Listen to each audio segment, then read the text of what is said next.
Welcome to chicken biryani.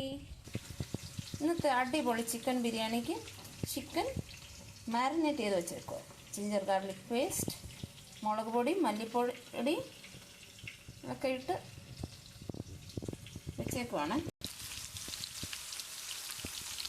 എന്നിട്ടത് വറുത്തെടുക്കുക. എണ്ണയ്ക്കകത്താണ് ഞാൻ വറുത്തെടുക്കുന്നത്. Healthy ആയിട്ടുള്ള വേണമെന്ന് വെച്ചാൽ ഇച്ചിരി അൺഹെൽത്തി ആയിട്ട് തിന്നാമെന്ന് വിചാരിച്ചിരുന്നു. അതാണ് ഇന്ന് ചിക്കൻ ബിരിയാണി ഞാൻ ഇന്ന് വറുത്ത് ഉണ്ടാക്കാൻ പോകുന്നത്. ചിക്കനൊക്കെ വറുക്കുകയാണ്. സവാള അരിഞ്ഞത് ഞാൻ 4 സവാള എടുത്തിട്ടുണ്ട്. 4 സവാള അരിഞ്ഞ് ദേ കുടുകുടാന്ന് അരിഞ്ഞ് വെച്ചേക്കുക. വറുത്ത് കോരിയ ചിക്കൻ ഇതിനകത്തോട്ട് ബാക്കിയും കൂടെ ഇട്ട് വറുത്തുകൊണ്ടിരിക്കുന്ന ചിക്കനകത്തോട്ട് ഞാൻ സവാള ഇട്ട് അരിഞ്ഞ സവാള ഇട്ട് വെച്ചു. അതിലേക്ക് 4 ടൊമാറ്റോ, തക്കാളി കിരികിരാന്ന് അരിഞ്ഞ് വെച്ചേക്കുവാണ്. തക്കാളിയും കൂടെ തട്ടി അതിനകത്തോട്ട് ഇട്ടു.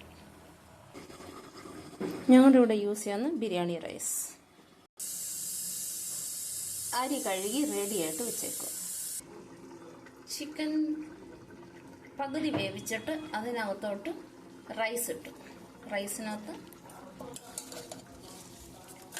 റൈസ് കഴുകി റൈസാണ്.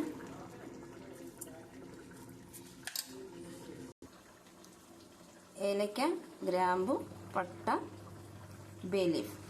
ബേ ലീഫിൻ്റെ ഇംഗ്ലീഷ് എന്താ, മലയാളം എന്താ? ഇംഗ്ലീഷിലേ എനിക്കറിയത്തുള്ളൂ. ഒരിച്ചിരി ക്യാരറ്റും ബീൻസും ഇട്ടിട്ടുണ്ട് ഞാൻ. കുറച്ച് ഉണക്കമുന്തിരിങ്ങ ഞങ്ങളിവിടെ ഉണക്കിയത്. 2 ഗ്ലാസ് അരിക്ക് 4 ഗ്ലാസ് വെള്ളം ഒഴിച്ച് വെച്ചിട്ടുണ്ട്. അടുത്തത് സലാഡിന് തക്കാളിയും ഉള്ളി അരിഞ്ഞ് വെച്ചിട്ടുണ്ട്. അതിനകത്തോട്ട് തൈരും കൂടെ ഒഴിച്ച്. എൻ്റെ പിള്ളേർക്ക് ഒത്തിരി എരി ഇഷ്ടമല്ലാത്തതുകൊണ്ട് ദാറ്റ് ഇസ് ഡൺ. ഇനി ഒരു സീറ്റ് വരുമ്പോൾ മൈ ബിരിയാണി ഈസ് റെഡി. അങ്ങനെ എൻ്റെ chicken biryani ready. Tasty chicken biryani with chicken curry salad. നിങ്ങളും ഉണ്ടാക്കി നോക്കിയേച്ച് പറയണേ.